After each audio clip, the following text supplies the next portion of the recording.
말이 있습니다. 이것도 아니고 저것도 아니고 어중간하다라는 의미죠. 어정쩡한 것은 언제나 불안하고 애매하기 마련인데요. 특히 사람 사이에서의 관계에서의 어정쩡함은 참 사람으로 하여금 피곤하게 합니다. 스웨덴의 한 심리학자가 논문을 쓰기 위해서 900명의 직장인들을 대상으로 어정쩡한 관계가 그들에게 어떤 영향을 미치는지를 연구 조사했습니다. 그 결과가 완전히 그냥 관계가 아예 깨져버렸거나 아니면 아예 모르는 관계, 이것보다 어정쩡한 관계가 실제 살아가면서 겪게 되는 사람들과의 사이에서 더 해롭다는 결과가 나왔어요. 남녀 관계든 친구 관계든 비즈니스로 얽힌 그러한 관계든 어정쩡한 관계는 사람을 힘들게 합니다. 그런데 여러분, 이보다 더 해로운 관계가 있으니 그것은 영적인 어정쩡한 것이에요. 스코티 스미스라는 목사님이 있는데요. 이분의 어머니가 그 스미스 목사님이 어린 시절에 불의의 사고로 먼저 세상을 떠나시게 되었습니다. 갑작스러운 어머니의 죽음으로 어린 소년 스코티 목사님은 평생 해결할 수 없는 어려움에 부딪히게 됩니다. 어머니의 사고 이후 그분은 모든 관계에 마음의 문을 닫아 버렸고 심지어 하나님께 대해서도 마음의 문을 닫게 되었습니다. 아무에게도 마음을 열지 않고 외로운 삶을 살아가다가 수년이 지난 이후에 예수님을 믿게 되었고 교회에 다니면서 이제 신앙생활을 하게 되었습니다. 그가 처음 교회를 다니며 믿음 생활을 했을 때 자신의 모습을 이렇게 표현을 했어요. 얼굴과 얼굴을 맞대기보다는 나란히. 이게 무슨 말이냐면 예수님과 나란히 서서 같이 가기는 하는데 예수님과 얼굴을 대하며 그렇게 친밀함은 없는 그러한 표현을 말하는 것이에요. 이런 관계가 어정쩡한 관계죠. 영적인 어정쩡함이라는 것이 이런 거예요. 믿음에 확고히 선 것도 아닌 것이 그렇다고 믿음을 버린 것도 아니거든요. 믿음을 떠난 것도 아니고 그렇다고 믿음이 자라는 것도 아니에요. 예수님을 모르는 것도 아닌데 예수님과 별로 친한 사이도 아닌 것.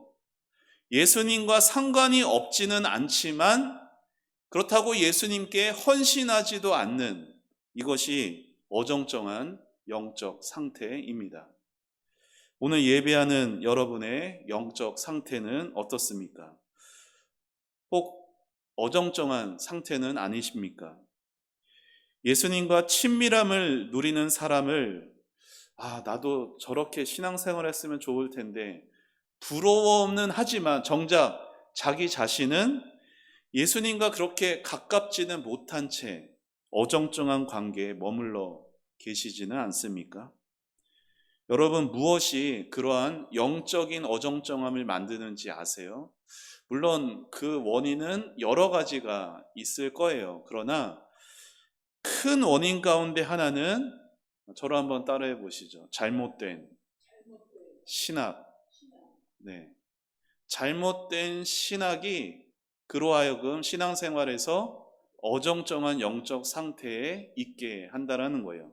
잘못된 신학이라는 말이 뭐냐면 어려운 말이 아니라 이런 거죠. 예수님에 대해서 한마디로 말하면 잘 모르는 거예요. 예수님에 대한 불확실하고 부정확한 생각이 바로 그 어정쩡한 관계를 만들어내는 겁니다. 물론 원인이 있다면 해답도 있을 텐데요. 오늘 우리가 배우게 되는 사도신경의 고백 가운데 성령으로 잉태하사 동정녀 마리아에게 나시고 라는 구절에서 이 어정쩡한 관계 해결의 실마리를 어느 정도 볼 수가 있습니다. 여러분 성령으로 잉태하사 동정녀 마리아에게 나시고, 이 고백은 세상 사람들의 기준에서는, 세상의 과학으로는 절대로 있을 수가 없는 말이죠. 그래서 세상은 이러한 우리의 진실된 신앙 고백을 마치 저 먼 옛날 박혁거세가 알을 낳았다, 환웅과 웅녀가 만나서 당군을 낳았다, 이런 식의 신화 정도로 취급해 버립니다. 하지만 성경은 분명 예수 그리스도는 성령으로 잉태하사 동정녀 마리아에게 태어나셨다라고 말하죠. 그리고 이 진리가 우리에게 가르쳐 주는 것이 세 가지가 있습니다. 자, 저를 한 번만 더 따라해 보시죠. 예수님은 100% 하나님이시다. 예수님은 100% 인간이시다. 100% 죄가 없으시다.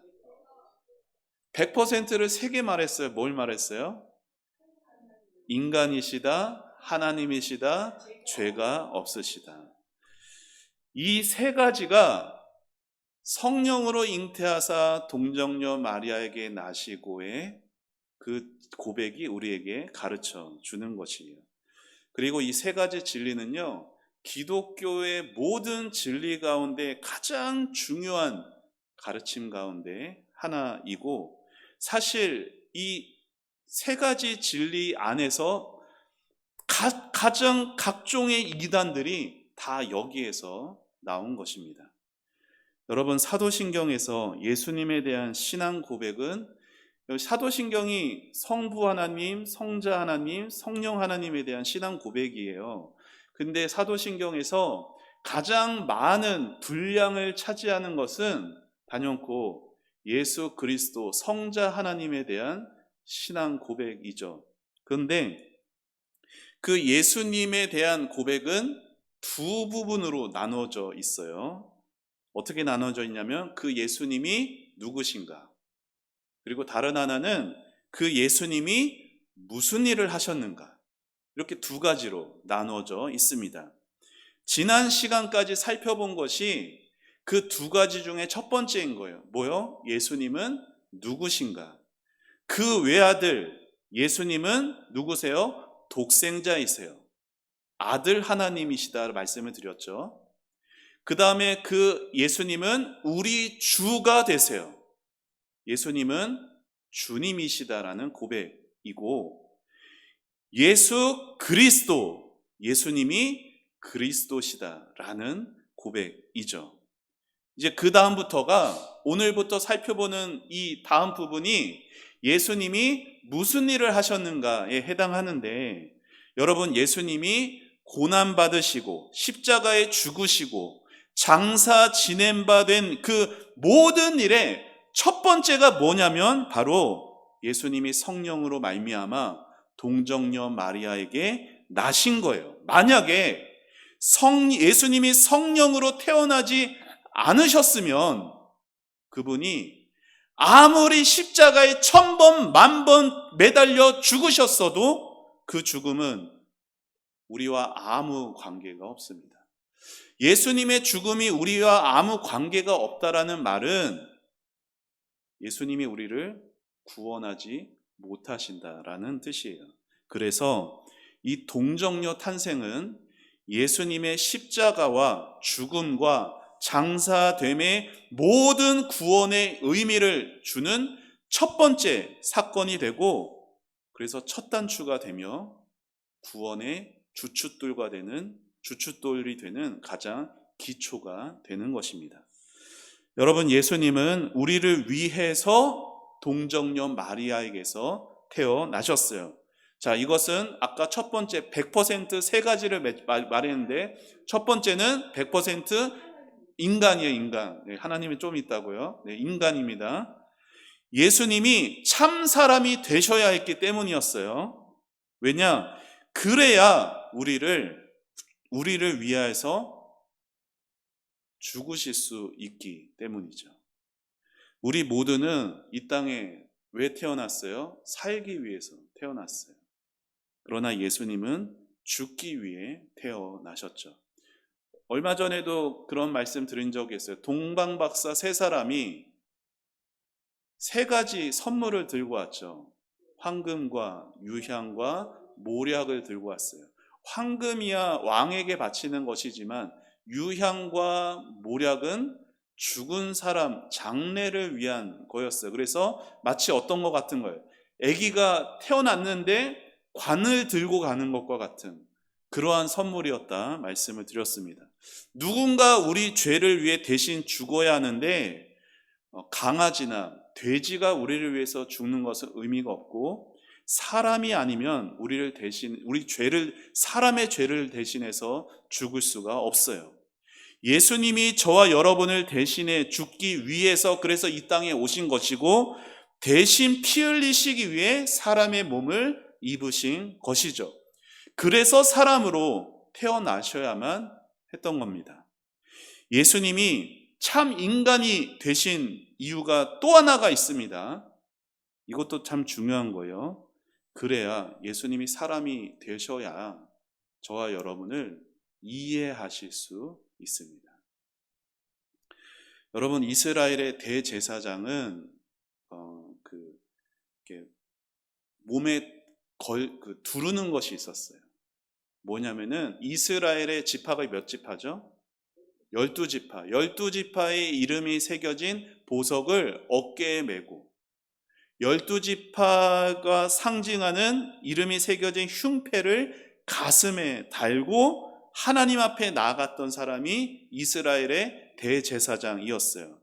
이게 무슨 의미냐면 백성을 어깨에 지고 가슴에 품고 하나님 앞에 나아가는 사람이 대제사장이다라는 의미고, 이렇게 대제사장이 백성의 죄를 짊어지고 하나님 앞에 나아가서 백성을 중보했던 것처럼 예수님이 우리를 이해하시려면 우리와 똑같은 인간이 되셔야 했어요. 그래서 예수님은 우리와 똑같이 태아기를 보내셨고 유아기를 보내셨고, 우리와 똑같이 성장하셨고 고통당하셨고 위험을 겪으셨고 유혹을 받으셨고 시험받고 죽으시고 지옥을 경험하시고 무덤에 장사되셨습니다. 이렇게 예수님은 우리의 모든 고통을 다 경험하신 거예요.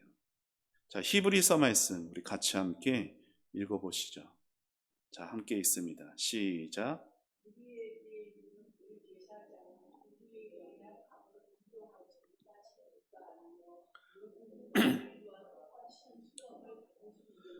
죄는 없으시니라. 아멘. 사랑하는 여러분, 예수님은 그건 이제 말할 건데 우리를 이해하실 수 있으십니다. 왜냐? 인간이 되셔서 우리가 이 땅에서 겪는 모든 고통과 환난을 다 경험하셨기 때문이에요. 앤디라는 7살짜리 소년이 있었는데 이 아이가 불의의 사고로 왼팔을 절단하게 되었습니다. 팔 하나로 이제 오른손만 남았어요. 팔 하나로 삶을 살아간다는 거 얼마나 힘들고 고생이었겠어요. 상처가 이제 다 아물고 다시 어린 아이니까 학교에 가게 되었습니다. 또래 또 다른 어린 친구들이 궁금한 거예요. 팔이 없다라는 게 뭘까? 그래서 막 옷을 들춥니다. 그 왼팔이 있던 그 자리가 어떤가. 그런데 그런 모습이 그 앤디에게는 다 상처가 되었죠. 그때 선생님이 그 반 아이들을 불러 모아놓고 이렇게 말합니다. 자, 우리도 한 주 동안 앤디처럼 왼손 없이 우리 살아보겠습니다. 자, 왼손을 전부 허리 뒤로 붙이세요 라고 말한 거예요. 그러자 아이들이, 여러분 어린애들은 말을 잘 들어요. 자, 사춘기들은 말을 잘 안 듣는데 어린애들은 다 말을 잘 들어요. 그래서 왼손을 다 등 뒤로 붙였습니다. 자, 이제는 책을 넘길 때도 오른손만 사용하고, 책을 가방에 넣을 때도, 옷의 단추를 꿰일 때도 오른손만 사용하는 겁니다. 신발끈을 맬 때도 오른손만 해야 됩니다. 다른 것들은 할만하겠는데 신발끈을 오른손 하나 가지고 맨다라는 건 너무나 어려운 일이겠죠. 그런데 놀라운 일이 일어났어요. 바로 아이들이 서로를 도와주기 시작한 거예요. 움직이지 않는 왼손 대신에 서로가 한 손이 서로의 왼손이 되어가지고 신발끈을 서로 묶어주기 시작했습니다. 반 친구의 고통에 참여함으로 아이들은 그렇게 팔 없는 앤디의 고통을 이해할 수 있게 된 것이죠. 이처럼 우리의 고통을 이해하시기 위해 예수님은 그 출생부터 우리가 경험하는 모든 아픔과 유혹과 어려움을 경험하셨습니다. 여러분 중에는 자신의 삶을 보면서 이러한 말이 터져 나오는 분이 계실지도 모릅니다. 한숨을 푹 쉬면서 속 터지는 내 마음 누가 알아주겠냐고.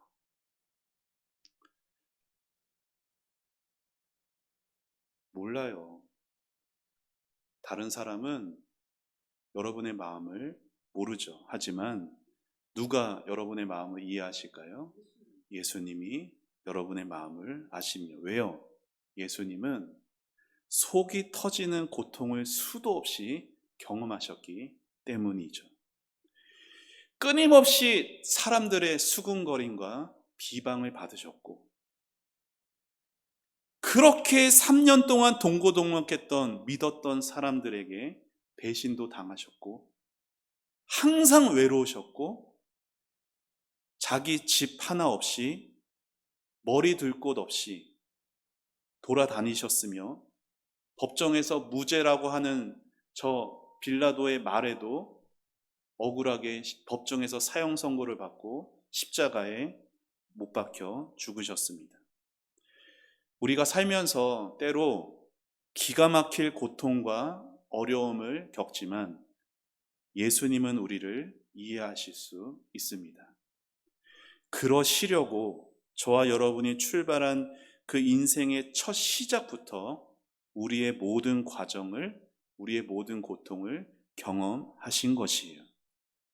우리의 모든 시련과 유혹을 다 경험하셨으나 그분은 우리와 다르게 하나만 다르세요. 뭐가 다르시다고요? 죄가 없으시죠. 이것만 우리의 차이점인 것이에요. 우리를 위해 인간이 되신 우리 예수님, 다른 사람 다 내 마음 몰라줘도 우리 예수님은 내 마음 알아주신다는 것을 기억하시길 바랍니다. 여러분, 예수님이 우리를 위해 동정녀 마리아에게서 나신 두 번째 이유는 예수님이 참 하나님이셔야 했기 때문이에요. 왜 그분이 참 하나님이셔야 했냐? 참 하나님이셔야만 우리를 도우실 수 있습니다. 여러분, 예수님이 사람이 되시면서 인간의 몸을 입으셨다고 해서 신성을, 하나님이심을 그냥 다 놓고 오신 것이 아니었어요. 이 땅에 아기로 오셨을 때도 예수님은 하나님이셨고, 12살 그분이 무슨 일 하면서 사셨죠? 몫으로 사셨죠. 나무를 자르실 때도 예수님이셨고, 지금도 여전히 하나님이시고 영원히 하나님이십니다. 예수님이 하나님과 그렇게 동일한 본질이세요. 그러기 위해서 그분이 성령으로 잉태되셔야 했던 것입니다. 예수님이 하나님이셔야 했기 때문에 성령으로 잉태되셔야 했고, 성령으로 잉태된 하나님이시기 때문에 저와 여러분을 도우실 수 있는 것이죠. 보통 부모가 자녀가 아플 때 안타까움을 가져요. 그런데 뭘 해줄 수가 없어요. 대신 아파줄 수가 없어요. 자녀가 앞길이 콱 막혔어요. 뭐 재정으로 좀 확 뚫려야 되는데 부모가 그 심정은 다분히 이해하면서도 공감하면서도 능력이 안 되니까 해줄 수가 없죠. 그런데 그냥 이해만 하고 공감만 하실 뿐 아니라 실제로 우리를 도우실 수 있는 분은 예수님이에요. 왜? 예수님이 하나님이시기 때문입니다. 이것이 예수님이 성령으로 잉태되신 이유죠. 여러분, 예수님이 우리를 위해 마지막 동정녀 마리아에게서 나셔야 했던 세 번째 마지막 이유는 죄가 없으셔야 했기 때문입니다. 만일 마리아가 누구랑 결혼하기로 되어 있었냐면 요셉이랑 결혼하기로 되어 있었어요. 요셉과 그냥 일반적으로 결혼해서 아이를 낳았다면 예수님은 아담으로부터 이어지는 죄를 가지고 태어날 수밖에 없었어요. 그러면 예수님은 우리를 대신해서 죽으시는 것이 아니라 자기 자신을 위해 죽을 수밖에 없는 죄인이 되어버리는 것이죠. 그래서 예수님이 하나님과 우리 사이를 연결할 다리가 되시기 위해 아담으로부터 내려오는 그 죄의 유전에서 벗어나셔야 했고 죄가 없으셔야 했던 것이에요. 그래야 우리 죄를 대신해 짊어지실 수가 있었고, 그러시기 위해 예수님은 성령으로 잉태되신 것입니다. 이처럼 예수님의 출생 과정은 매우 독특했죠. 예수님은 성령으로 잉태되셨고 처녀에게서 태어나셨습니다. 그래야 했던 이유는 세 가지의 본질을 유지하기 위해서였다고 말씀드렸어요. 100% 그러니까 말했어요. 100% 인간, 100% 하나님, 그리고 100% 죄가 없는 분. 여러분, 왜 예수님이 그런 본질들을 세 가지를 가지셔야 했다고요? 예수님이 감당하셔야 했던 사명 때문에. 어떤 사명이요? 저와 여러분을 구원하시기 위한 사명 때문이죠. 주님은 우리를 구원하고 살리고 우리와 함께 계시기 위해 그렇게 낮고 낮은 인간으로 태어나셨고 그 모든 고통과 고난을 당하셔야 했습니다. 여러분, 이렇게 우리에게 오신 그 예수님에게 여러분은 어떠한 반응을 보이고 계십니까? 어정쩡한 반응으로 우리를 위해서 낮고 낮은, 우리를 위해서 구원하시기 위해 사람이 되시고 우리를 이해하고 계시고 우리를 도우실 수 있는 그 예수님이 우리 앞에 있으심에도 우리는 계속 어정쩡한 태도로 그 예수님을 믿어야 되겠습니까? 어떤 사람이 거북이 한 마리를 들여오게 되었습니다. 이 사람은 거북이를 자식처럼 키우기 위해서 거북이에게 이름도 지어줬어요. 먹을 것을 사다가 정성껏 때 되면은 먹이고 거북이가 있는 어항도 깨끗하게 청소도 해주었습니다. 이렇게 시간과 정성을 쏟았으면 좀 주인을 알아볼 법한데 거북이의 눈은 먹이를 향할 뿐 주인은 쳐다보지를 않습니다. 거북이에게 사람이란 존재는 늘 두려울 뿐이었죠.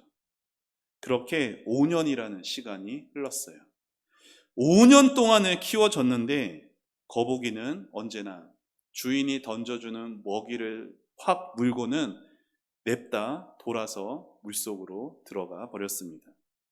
그러다가 주인이 이제 어디 다른 곳을 가해서 더 이상 거북이를 키울 수가 없게 되었습니다. 그래서 이제 연못가에 물가에서 거북이를 놓아주게 되었어요. 그런데 어쩜 그래도 정이 없는지 한 번쯤은 고마웠다고 이렇게 쓱 돌아보면 눈길 한번 보낼 만도 한데 그 정없는 거북이는 꽁무니가 빠지게 물속으로 도망쳐 들어가서는 다시는 나타나지 않았다고 합니다. 어쩌면 그 주인은 이제 앞으로 다시는 그러한 정없는 돌보는 짐승은 키우지 않았을지도 모릅니다. 우리가 하찮은 짐승을 대하면서 그러한 마음을 먹을 수 있지만 우리 예수님은 절대로 그러한 마음을 먹으신 적이 없어요. 우리가 예수님을 향하여서 마치 그 거북이가 주인을 향해 이기적으로 원하는 먹이에만 관심을 둘 뿐이다. 그렇게 우리가 살더라도, 그래서 어정쩡한 관계가 되었더라도 예수님은 그런 우리를 살리시려고 동정녀 마리아에게 나셨고 수치스러울 정도로 낮아지셨고 일평생을 가난하게 사셨고 모든 고통과 고난을 감내하시며 십자가에 죽으셨습니다. 우리가 믿는 예수님은 우리를 위해 이 땅에 오신 완전한 인간으로, 완전한 하나님으로, 죄 없는 분으로 오신 것이에요. 우리를 위해 죽으시기 위해, 우리를 온전히 이해하시기 위해서, 그리고 우리를 도우시고 구원하시기 위해 그 옛날에 오셨고, 지금도 믿음이 연약하여 어정쩡한 관계를 유지한 채 신앙생활하고 있는 우리들을 이해해 주시고 격려해 주시고 그런 우리와 여전히 함께 해 주시고 그렇게 우리에게 한없는 사랑을 베푸시는 분이 바로 우리가 믿는 예수님이십니다. 그렇기에 이 예수님과 더 이상 어정쩡한 관계에 머물지 않으시기를 축복합니다. 친밀한 관계가 회복되시고 그 예수님을 바르게 알아서 예수님이 나를 위해 어떠한 일을 행하셨는지가 우리가 사도신경에서 고백할 때마다 예수님과 어정쩡한 관계로 혹여라도 살아간 내 연약함이 다시금 예수님과 복된 관계를 회복하게 되는 그러한 여러분과 저의 신앙생활이 되기를 우리 주님의 이름으로 축원합니다. 기도하겠습니다.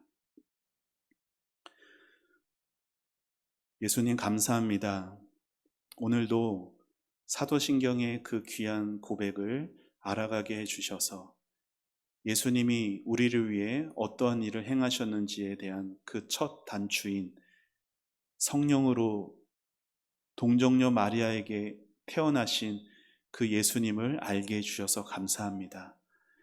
예수님은 온전한 우리를 위해 대신 십자가에서 죽으시는 인간이시며 또한 우리의 모든 고통을 이해하시는 참 좋으신 나의 주님이시며 또한 나의 모든 고통에 공감만 하실 뿐 아니라 우리를 능히 도우실 수 있는 전능하신 하나님이심을 아버지 하나님께서 그 예수님을 우리에게 보내주셔서 우리를 아버지의 자녀로 삼아주신 것, 이 놀라운 구원의 은혜가 사도신경에서 고백이 되는데 우리는 그 고백을 입술에 다 가지고서도 주님과 어정쩡한 관계로 살아갑니다. 주님 우리를 불쌍히 여겨주시고 우리의 믿음을 다시금 세워주시옵소서. 믿음에서 떠난 자, 믿음이 멈춰진 자가 되지 않게 해주시고 믿음이 더 굳세어지는, 믿음이 자라가는, 믿음이 뜨거워지는 그러한 예수님 잘 믿는 예수님과 얼굴과 얼굴을 맞대고 예수님을 사랑하고 예수님께 사랑받는 그러한 주님의 귀한 백성들이 될 수 있도록 주님 저희들에게 은혜를 더하여 주시옵소서. 주님 없이 살아가는 우리들의 인생이 얼마나 주님 앞에 한없이 불쌍하고 어리석은지 알게 하여 주셔서 주님을 믿는다 하면서 주님을 이용하는 자 거기서 이제 돌아서 주님을 정말 사랑하는 주님이 아니면 안 된다라는 주님만 계시면 만족한다라는 그러한 귀한 신앙의 고백을 가지고 주님을 위하여서 살아가는 저희들이 되게 하여 주시옵소서. 우리 사랑하는 성도들 그렇게 예수님을 향한 신앙이 다시금 새로워지고 회복되고 그렇게 예수님에 대한 귀한 마음으로 전도의 사역과 또 맡겨진 모든 사명의 길 주님과 함께 주님을 바라보며 신앙생활 해가게 하옵소서. 감사드리며 예수님의 이름으로 기도합니다. 아멘.